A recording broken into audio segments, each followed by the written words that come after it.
Howdy do, buckaroos, and how the heck are you? So I've got one here. Oh, wow. Wow. Wow. I've got one here from the Rogue Voodoo Doughnut series, Lemon Chiffon Cruller Ale, and I have to admit, and I've said this countless times in other videos and various social media, that I'm not a fan of this series. The ones I've had just don't work for me, but I've got some serious beer friends that know a whole lot more about beer than I do that love it. For me, this is just a gimmick.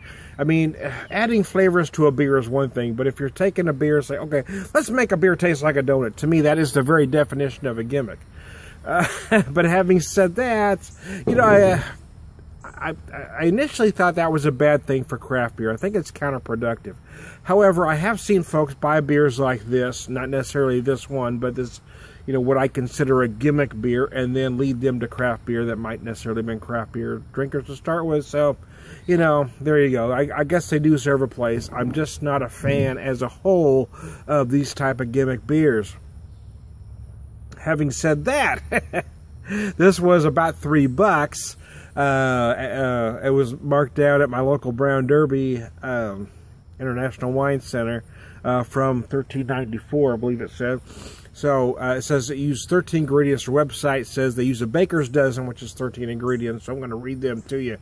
2-row Munich and Rogue Farms Dare and Risk malts, Pearl and Sterling hops, lemon juice, lemon extract, vanilla beans, vanilla extract, marshmallows, free range, coastal water, and Pac-Man yeast. No chemicals, additives, or preservatives. 6.8%, 20 IBUs are the pertinent stats on her. But I gotta tell you, I haven't drank this yet, and I've never had this before, but the aromas are just spectacular. They got that slightly sweet lemon. You can almost feel the donut. I mean, you can almost feel that, you know, you can feel some of those, you get some bready malts that kind of mimic a donut. Oh, wow. It's so, I got to tell you, wow, aromatically, it's just incredible.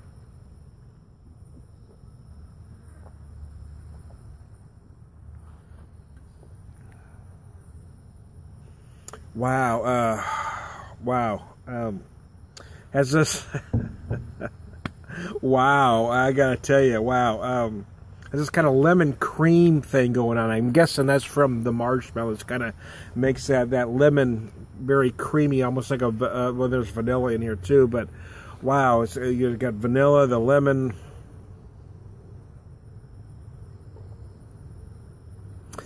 I don't know. I haven't had their particular lemon chiffon cruller, so I can't tell you if it tastes just like it. What I can tell you though is I am pleasantly surprised. Yeah, I gotta be honest. Even if I had paid $14 for this beer, I don't think I would buy it again. But I think I would be impressed. I would never pay $14 for it twice, but I gotta tell you, these flavors are spot on. I don't know if I've got an old bottle. There's not a date on it that I saw. I don't notice a date anywhere. Anyways, and I don't think it's been affected by a date because, you know, it is marked down, so people are naturally going to think it's short dated or way past date. The truth is, I got to tell you, the flavors are impressive to me, and I expected to hate the hell out of it. I've had other from this series that I just thought was god-awful, but I got to tell you, this one works for me on every level. I get the soft lemon. I get the I feel that vanilla, that cream. It's like a lemon cream, and I think part of that's because I love lemon, right? Even as a kid, my youngest memories. Even as a kid, I loved lemon meringue pie, where my sisters had to have chocolate. I was always about the lemon. I was always a little different. I've always been a little different, man. My family will attest to that if any of them ever watch my videos. Yeah, Tom, you were a little different. We'll say that about you. But not only can you feel that lemon, oh shit, a brick. Not only can you feel that lemon, the vanilla, that creamy vanilla, gosh, what would mimic kind of a whipped cream kind of taste.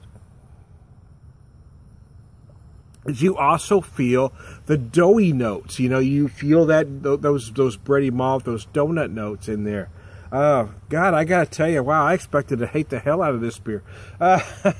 And maybe it's because I've got a very steamy, it rained earlier. Now it's just, I mean, it's like a freaking sauna out here. But lemon is just hitting the spot. Like I said, I don't know how old this beer is. Maybe it was last year's model. I don't know, and quite frankly, I don't give a rat's ass. What I do care about is that I only paid $3 for it.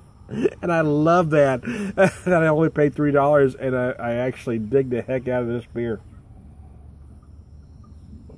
It was very enjoyable on a hot day. So there you go. Hey, I'm Kevin the Beer Whisperer. I don't know if this is available in your neck of the woods, but if you can find it, if it's still around, especially if it's marked down, pick it up. I like it. I like the vanilla. I like the lemon. I like the cream notes. It cleans up nicely at the end. It doesn't become overly sweet at any time. To me, it's put together well. I gotta say, this one may be the turning point for me.